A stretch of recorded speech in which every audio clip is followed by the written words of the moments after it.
پروردگار بحروں بر، پروردگار بحروں بر۔ اعوذ باللہ من الشیطان الرجیم، بسم اللہ الرحمن الرحیم۔ ان اللہ وملائکتہ یصلون علی النبی یا ایہا الذین آمنوا صلوا علیہ وسلموا تسلیما۔ اللہم صلی علی سیدنا و نبینا و شفیعنا و مولانا محمد وعلی آل محمد وبارک وسلم۔ محترم خواتین و حضرات، السلام علیکم۔ پیام صبح کے ساتھ ایک بار پھر حاضر میں ہوں آپ کا میزبان انیق احمد۔ قرآن کریم کے مختلف آیات پر روزانہ گفتگو ہوتی ہے، ماں سوائے جمعہ اور ہفتہ۔ جمعہ اور ہفتے کو سوال جواب کا سیشن ہوتا ہے، آپ کے سوالات، مفتی صاحب کے جوابات۔ لیکن پیر منگل بدھ اور جمعرات کو ہم قرآن کریم کے مختلف آیات پر بات کرواتے ہیں اپنے ملک کے جید علماء سے، سیکھتے ہیں قرآن کریم ہم سے کیا فرما رہا ہے، اور قرآن کریم ہمیں کہاں دیکھنا چاہتا ہے، کیسا دیکھنا چاہتا ہے، اور ہمیں وقار کے ساتھ جینا کس طرح قرآن کریم سکھاتا ہے۔ خواتین و حضرات، آج کی جو آیات ہیں وہ اس حوالے سے بہت اہم ہیں کہ سماج میں کیسا گزر بسر ہو اور کس طرح عزت اور وقار کے ساتھ رہا جاتا ہے۔ عزت اور وقار کے ساتھ رہنے کے آداب کیا ہیں جو قرآن کریم ہمیں تعلیم کر رہا ہے۔ سورہ فرقان کی آیات 63، 64 اور 65 پر انشاءاللہ ہم بات کروائیں گے اپنے ملک کے ایک ممتاز عالم دین سے، ایک مفسر قرآن سے۔ خواتین و حضرات، اللہ تعالیٰ فرما رہا ہے عباد الرحمن کے حوالے سے کہ جو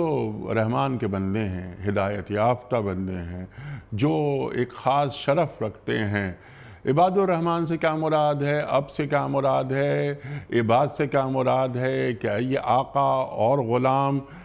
کیا اس حوالے سے کوئی بات اس کے معنی اور مفاہیم میں آتی ہے،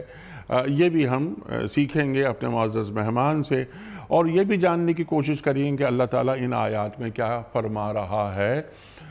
اللہ تعالیٰ آغاز کرتا ہے کہ پہلی خوبی جو ہوتی ہے عباد الرحمن میں، اللہ تعالیٰ کے بندوں میں، اللہ تعالیٰ کے خاص بندوں میں، کہ یہ زمین پر نرم چال سے چلتے ہیں، بڑی آہستگی کے ساتھ، بڑی متانت کے ساتھ، بڑے وقار کے ساتھ چلتے ہیں۔ چال سے اندازہ ہو جاتا ہے پوری شخصیت کا، کیا بالکل وضاحت ہو جاتی ہے کہ یہ چال ایک شریف آدمی کی چال ہے، اس میں کوئی تکبر نہیں ہے، اس میں کوئی رعونت نہیں ہے۔ اور ایک چال ہوتی ہے عیارانہ چال، ایک متکبرانہ چال، ایک ہوتی ہے جس کے اندر ایک غرور پوشیدہ ہوتا ہے، ایک بدماشی کا انداز ہوتا ہے، ایک غنڈوں کی چال وہ کچھ اور ہوتی ہے۔ تو یہ چال انسان کی کیسی ہونی چاہیے، وہ اللہ تعالیٰ قرآن کریم میں ہمیں تعلیم کر رہا ہے۔ تو سب سے زیادہ اہمیت چال کو کیوں اللہ تعالیٰ دے رہا ہے، یہ بھی ہم ایک سوال رکھیں گے۔ اور جب ان کے منہ جاہل آتے ہیں تو وہ کیا کرتے ہیں، انہیں سلام کر کے آگے چلے جاتے ہیں۔ یہاں سلام سے کیا مراد ہے اور جاہل سے کیا مراد ہے؟ جاہل کیا ان پڑھ کے معنوں میں، یا جاہل کوئی بھی ہو سکتا ہے، پڑھا لکھا بھی ہو لیکن وہ اپنے عمل میں، اپنی سوچ میں، اپنے رویوں میں جہالت کو اوڑھے ہوئے ہے۔ تو سلام سے کیا، یعنی یہ ایک بے اعتنائی کا سلام ہے، یا یہ کہ ہم تم سے سلامتی چاہتے ہیں؟ خواتین و حضرات، اس حوالے سے کچھ بات کروائیں گے۔ تیسری خصوصیت جو اللہ تعالیٰ بیان کر رہا ہے کہ جو رحمان کے بندے ہوتے ہیں وہ راتیں اپنی کس طرح گزارتے ہیں، قیام میں، سجدے میں، اللہ اکبر، دعائیں مانگتے ہیں کہ اے رب ہمیں جہنم کے عذاب سے بچا لے، اور جہنم کا عذاب بہت سخت ہوتا ہے، جان کا لاگو ہوتا ہے۔ تکبر تقوی نہیں ہوتا، عبادتیں کرتے ہیں لیکن راتوں کو بھی اٹھتے ہیں۔ کیا تہجد کی نماز کے تعلق سے بات کہی جا رہی ہے؟ اور بہت سارے سوالات انشاءاللہ ہم اٹھائیں گے۔ تشریف فرما ہے اسلام آباد میں ہمارے ساتھ ملک کے ممتاز عالم دین محترم ڈاکٹر حبیب الرحمان عاصم صاحب۔ ڈاکٹر صاحب میں آپ کا بڑا ممنون، آپ تشریف لائے۔ ڈاکٹر صاحب ایک جانا مانا نام ہمارے ملک کا، پوری زندگی بس پڑھنے پڑھانے میں گزری، انٹرنیشنل اسلامک یونیورسٹی کے پروفیسر رہے، تفسیر قرآن، حدیث، عربی ادب آپ کے خاص موضوعات۔ ڈاکٹر حبیب الرحمان عاصم صاحب کو خوش آمدید کہتے ہوئے پروگرام کا آغاز اللہ تعالیٰ کے بابرکت نام سے سورہ فرقان اور آیات 63، 64 اور 65۔ اعوذ باللہ من الشیطان الرجیم، بسم اللہ الرحمن الرحیم۔ وعباد الرحمن الذين يمشون على الأرض هونا وإذا خاطبهم الجاهلون قالوا سلاما والذين يبيتون لربهم سجدا وقياما والذين يقولون ربنا اصرف عنا عذاب جهنم إن عذابها كان غراما صدق اللہ العظیم۔ رحمان کے اصل بندے وہ ہیں جو زمین پر نرم چال چلتے ہیں، اور جاہل ان کے منہ آئیں تو کہہ دیتے ہیں کہ تم کو سلام، جو اپنے رب کے حضور سجدے اور قیام میں راتیں گزارتے ہیں، جو دعائیں کرتے ہیں کہ اے ہمارے رب جہنم کے عذاب سے ہم کو بچا لے، اس کا عذاب تو جان کا لاگو ہے۔ صدق اللہ العظیم۔ محترم ڈاکٹر حبیب الرحمان عاصم صاحب کی خدمت میں، اس سے پہلے کہ ہم رکھیں آج کے پروگرام کے حوالے سے پہلا سوال، کوئز، کل کے پوچھے گئے سوال کا درست جواب اور آج کا سوال آپ کی خدمت میں۔ کل کا سوال یہ تھا کہ امیر المومنین حضرت ابو بکر صدیق رضی اللہ تعالیٰ عنہ نے اپنے گھر کا سارا سامان کس غزوے میں پیش کیا تھا؟ درست جواب غزوہ تبوک میں۔ آج کا سوال نوٹ فرما لیجئے، قرآن کریم کی کس سورت میں ابو لہب اور اس کی بیوی کا ذکر آیا ہے؟ سورہ ماعون میں یا سورہ کہف میں یا سورہ لہب میں؟ جو درست جواب آپ سمجھتے ہوں روانہ فرمائیے۔ ہمارے فون نمبرز ہیں 00922134527 ہمارا دوسرا فون نمبر ہے 009221343000980۔ ہمارا ای میل ایڈریس ps@duniatv.tv، ہمارا SMS کا نمبر 3031 اور ہمارا واٹس ایپ کا نمبر ہے 00923218250194۔ ڈاکٹر صاحب ارشاد فرمائیے کہ اللہ تعالیٰ یہ سورہ فرقان کی آیت نمبر 63 میں کیا بیان فرما رہا ہے؟ کس طرح ایک بندے مومن کو اللہ دیکھنا چاہتا ہے؟ عباد الرحمن سے کیا مراد ہے؟ ارشاد۔ بسم اللہ الرحمن الرحیم۔ دیکھیے، تخلیق کے اعتبار سے تو اس کائنات کی ہر چیز اور ہر شے اللہ کی مخلوق ہے، اور ان میں انسان ایک اہم ترین اور محترم مخلوق کے طور پر زمین پر اتاری گئی اور اس کے سلسلے کو آگے بڑھایا گیا۔ تو حقیقت میں تو ہر انسان کو اللہ تعالیٰ کی پہچان کرتے ہوئے اور اسے اپنا خالق تسلیم کرتے ہوئے اس کا بندہ بن کے رہنا چاہیے، لیکن وہ لوگ کہ جو اس زمین پر رہتے ہوئے پورے شعور کے ساتھ اور سوچ سمجھ کر دین اسلام کو قبول کرتے ہیں، اللہ رب العزت کو خالق اور مالک سمجھتے ہوئے اس کائنات کا صرف مالک نہیں بلکہ تمام کائناتوں کا حکمران اور حاکم سمجھتے ہیں اور اپنے آپ کو اللہ کا بندہ سمجھتے ہیں، اس اعتبار سے جو لوگ بھی ایمان کے دائرے میں داخل ہو گئے اور انہوں نے دل و جان سے تسلیم کر لیا کہ یہ کائنات خود بخود نہیں بنی بلکہ اس کا بنانے والا اور اس کا چلانے والا اللہ ہے، اور اس اللہ کے ہم بندے ہیں، تو ان کی کچھ بنیادی خوبیاں اور خصوصیات بتائی جا رہی ہیں۔ دیکھیے، قرآن مجید اور تمام انبیاء اور سابقہ آسمانی کتابیں جہاں لوگوں کو ایمان کی تعلیم دیتے رہے اور دیتی ہیں کتابیں، جہاں ان کے معاملات کو درست کرنے کے بارے میں انہیں ہدایات دی جاتی ہیں، وہاں اس زمین پر زندگی گزارنے کے کچھ بنیادی آداب بھی سکھائے جاتے ہیں۔ آداب کے بغیر کوئی شخص اور کوئی معاشرہ نہ اچھا شخص بن سکتا ہے، نہ اچھا معاشرہ بن سکتا ہے۔ اس لیے جتنے بھی انسان نے کام کرنے ہیں اور جن جن مراحل سے گزرنا ہے، ہر ایک کام میں اس کے بنیادی جو آداب ہیں اس کو سمجھنا اور اس کے مطابق اپنی زندگی بسر کرنا، یہی ایک پسندیدہ عمل ہے۔ سبحان اللہ۔ آج کل کی تہذیبوں میں جو ترقی یافتہ قومیں جنہیں کہا جاتا ہے، انہوں نے کم از کم ظاہری اعتبار سے کچھ قوانین ایسے بنا دیے، ان قوانین کو اپنے لوگوں کو سکھایا اور اس کے مطابق وہ زندگی گزارنے کا ڈھنگ کسی نہ کسی طریقے سے اختیار کر چکے ہیں۔ اس لیے ہم اپنے پروگراموں میں ان قوموں کا جب تذکرہ کرتے ہیں تو ان کی ظاہری خوبی کو اور ان کے اچھے معاملات کو دیکھتے ہوئے انہیں اپریشیٹ کرتے ہیں، اس لیے کہ ہر دیکھنے والا، ہر اس معاملے سے گزرنے والا وہ اسے پسند کرتا ہے۔ اگر کوئی شخص ٹریفک قوانین کا لحاظ کرتے ہوئے اس کی پابندی کرتا ہے، اگر کوئی شخص اپنے ملک، اپنے محلے، اپنے گھر کی صفائی ستھرائی کا احترام کرتا ہے، اہتمام کرتا ہے، اور اگر کوئی شخص کسی بڑے کی عزت اور چھوٹے پر مہربانی اور شفقت سے کام لیتا ہے، کسی کو دیکھ کر اسے مسکرا کے ملتا ہے، یہ تمام آداب اور چیزیں جب ہم دیکھتے ہیں تو ہمیں بھی اچھا لگتا ہے۔ وہ اللہ کہ جس نے ہمیں اس زمین پر انسان بنا کے بھیجا ہے، وہ ہم سے زیادہ ہماری فکر کرتے ہوئے ہمیں ایسے آداب سکھاتا ہے کہ جس کی بنا پر ہر فرد ایک پسندیدہ فرد بن جائے سبحان اللہ۔ اور ہر معاشرہ ایک اچھا اور پسندیدہ معاشرہ بن جائے،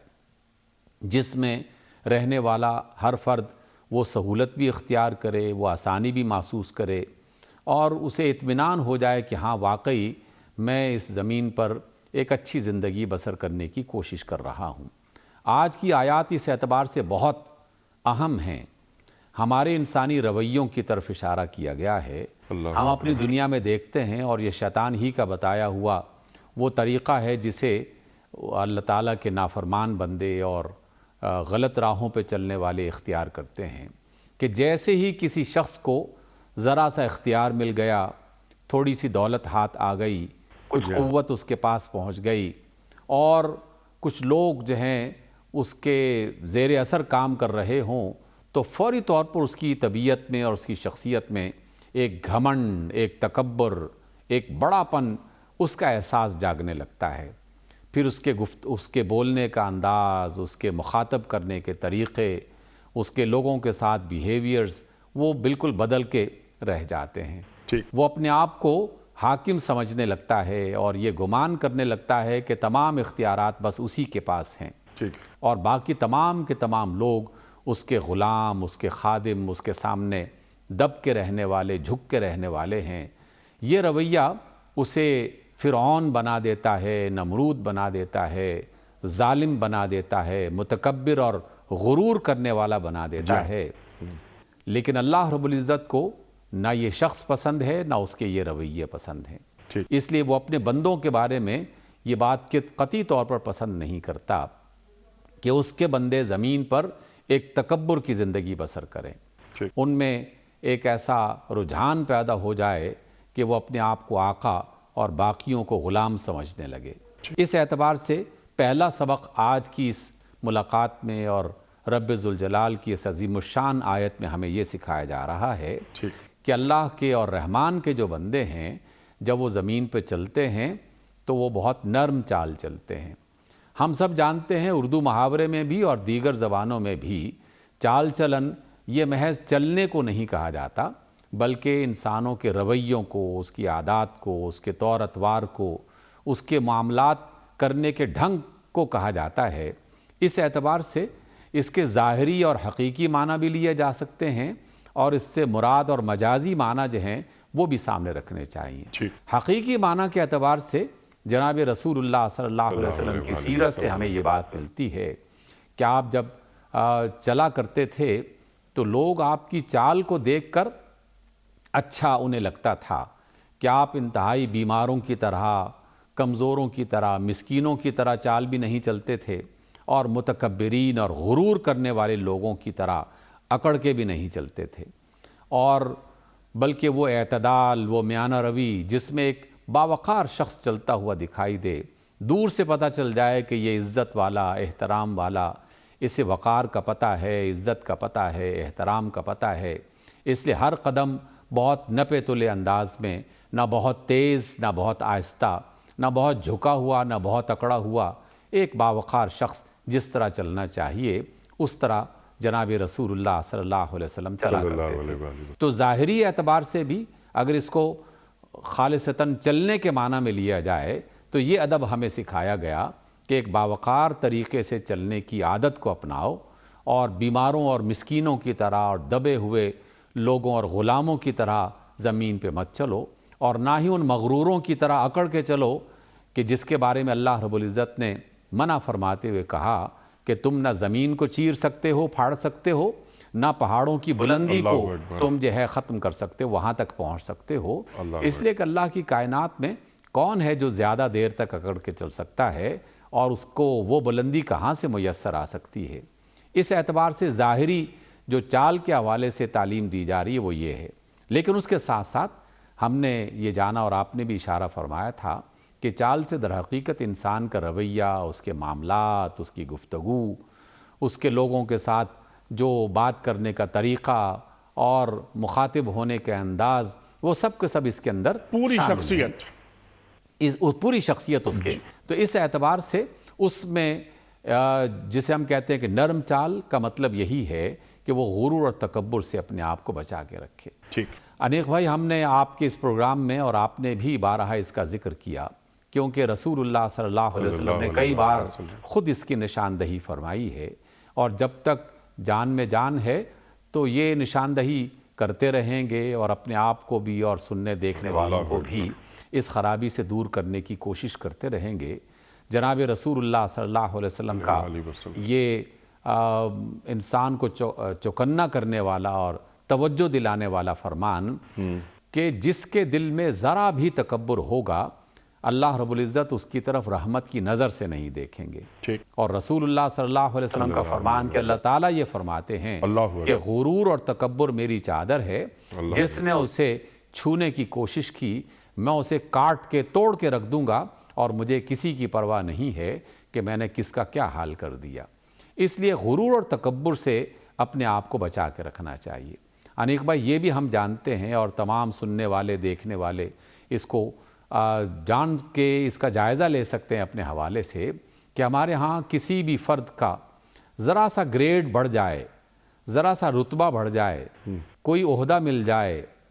دولت کسی وجہ سے اس کے پاس آ جائے، دو چار اسے واہ واہ کرنے والے مل جائیں، تو بس وہ شخصیت ایک دوسرے ہی روپ میں دکھائی دیتی ہے۔ پھر اس کی آواز میں وہ کھنک کہ جو اس کے تکبر کی علامت بن جائے، وہ کسی کو جو ہے وہ اپنے برابر نہ بیٹھنے دیتا ہے اور نہ اپنے برابر کا کوئی سے سمجھتا ہے، جبکہ جناب رسول اللہ صلی اللہ علیہ وسلم کہ جن کے مقام اور مرتبے کے بارے میں ہم کیا پوری کائنات بھی اگر بیان کرنا چاہے تو بیان نہ کر سکے،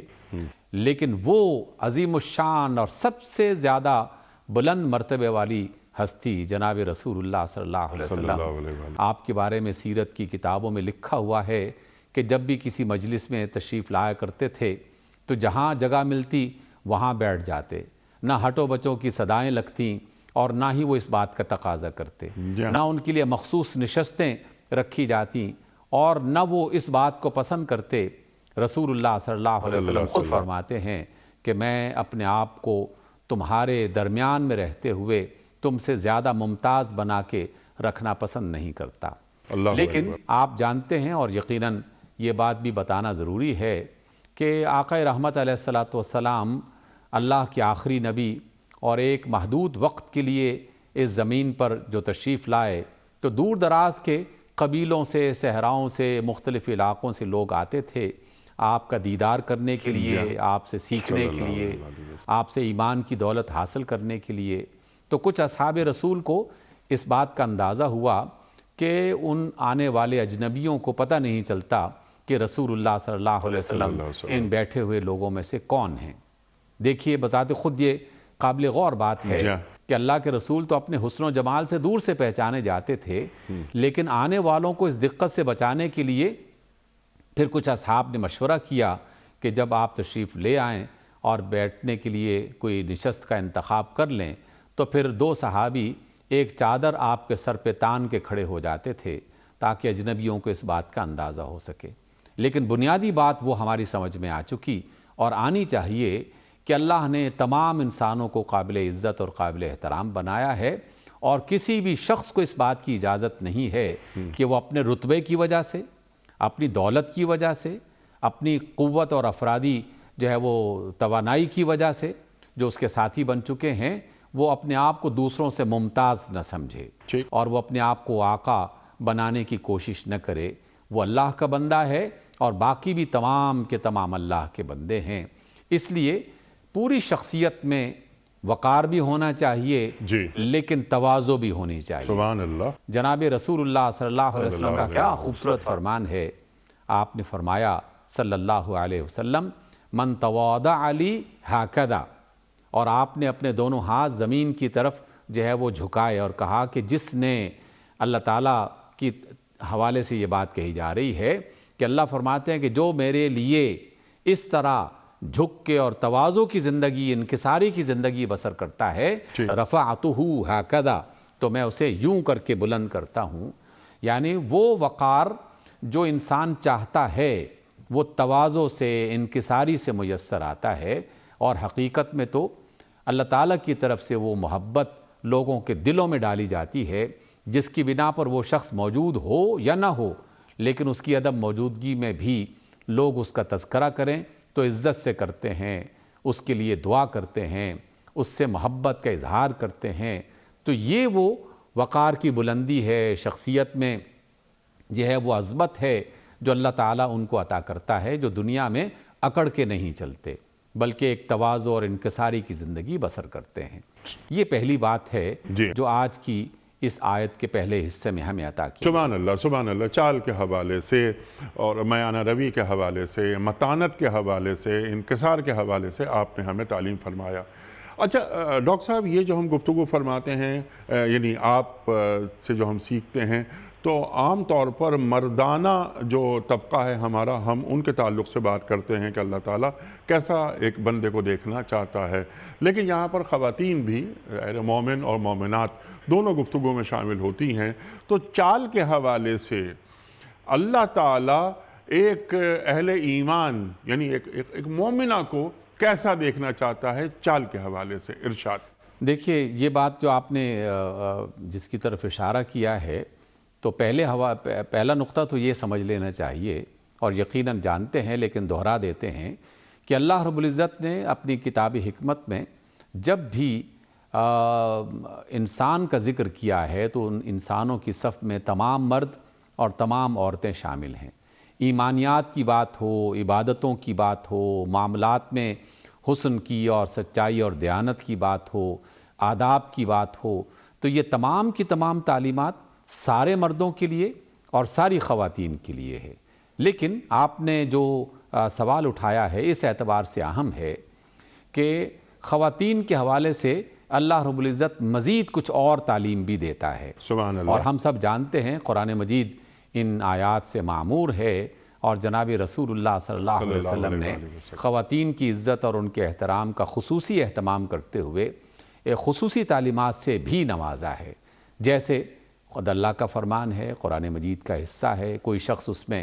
اس سے نہ انکار کر سکتا ہے، نہ اس میں کوئی فقہی اختلاف ہے، نہ کوئی مذہبی جماعتوں کے اس کے اندر اختلاف ہے، بلکہ تمام مسالک کا قرآن مجید کی ان آیات پر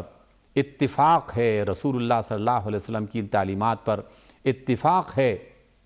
کہ جس میں یہ کہا گیا کہ ایک مومن خاتون جب اپنے گھر سے نکلے تو اسے چادر لینی چاہیے، اسے دوپٹے کا اہتمام کرنا چاہیے، اسے اپنے آپ کو ڈھانپ کر نکلنا چاہیے تاکہ دور سی پہچانی جائے کہ یہ ایک مومن اور مسلمان خاتون ہے، امتی ہے، امتی ہے رسول اللہ صلی اللہ علیہ صلی وسلم۔ اللہ علیہ وسلم۔ پھر اسی قرآن مجید میں باقاعدہ اس بات کا بھی ذکر کیا گیا کہ جب وہ زمین پہ چلے تو اپنے پاؤں زمین پہ مارتے ہوئے نہ چلے، کہ اس نے جو زینت کے لیے زیور پہن رکھے ہیں اس کی جھنکار جو ہے وہ سنائی دے، جس کی وجہ سے دیکھنے والے لوگوں کے اندر جو بیماریاں ہیں وہ جاگ اٹھیں، یا بیمار دل جو ہیں وہ اس میں کوئی غلط نیتیں اختیار کرنا شروع کر دیں۔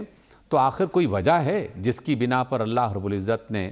اپنی بندیوں کو اور خواتین کو یہ بنیادی ادب سکھایا ہے اور قرآن میں رکھا، اور قرآن مجید کا حصہ بنا کے رکھا ہے۔ یعنی یہ کوئی ایسی روایت نہیں ہے جس کے بارے میں کوئی شخص یہ کہے کہ نہیں جناب اس کی روایت میں فلاں کمزوری پائی جاتی ہے، فلاں اختلاف پایا جاتا ہے۔ یہ دو باتیں تو بالکل واضح طور پر قرآن مجید میں بیان کی گئیں کہ مسلم مومن خاتون جب اپنے گھر سے نکلے تو اسے چادر کا دوپٹے کا اہتمام کرنا چاہیے، اور دوسری بات یہ کہ وہ اپنی زینت کو ظاہر نہ کرے، اور زینت کے حوالے سے مزید یہ کہا گیا کہ وہ زمین پہ پاؤں مارتی ہوئی نہ چلے کہ اس کی جو زینت ہے وہ ظاہر ہو جائے، یعنی اس کی جھنکار اور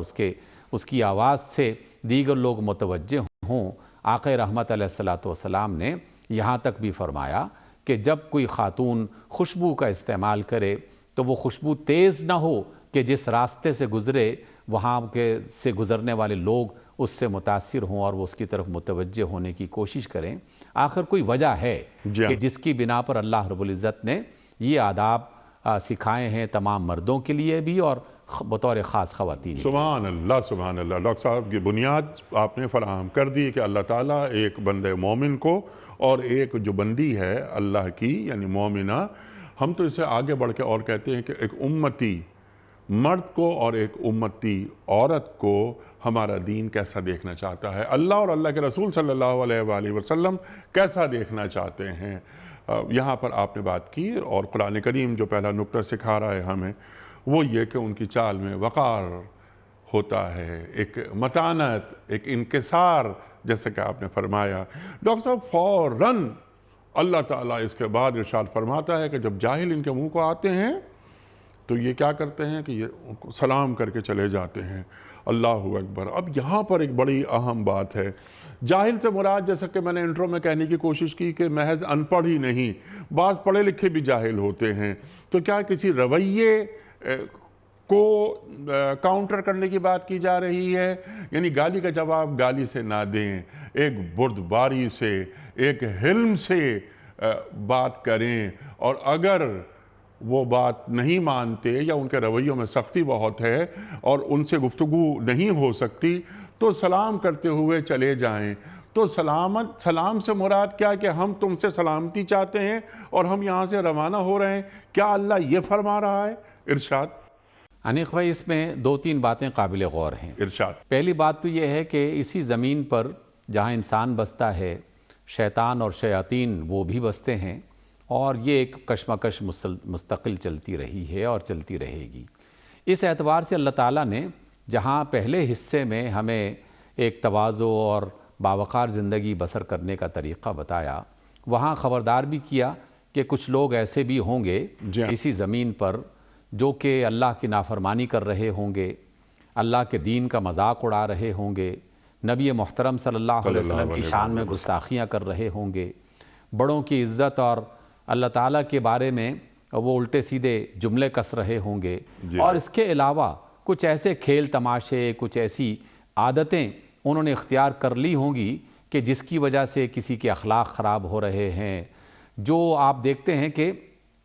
ہم اپنی دنیا میں بہت ساری برائیاں کرنے والے لوگ ایک خاص مرحلے کے بعد اس سٹیج تک پہنچ جاتے ہیں کہ نہ صرف وہ برائیاں کر رہے ہوتے ہیں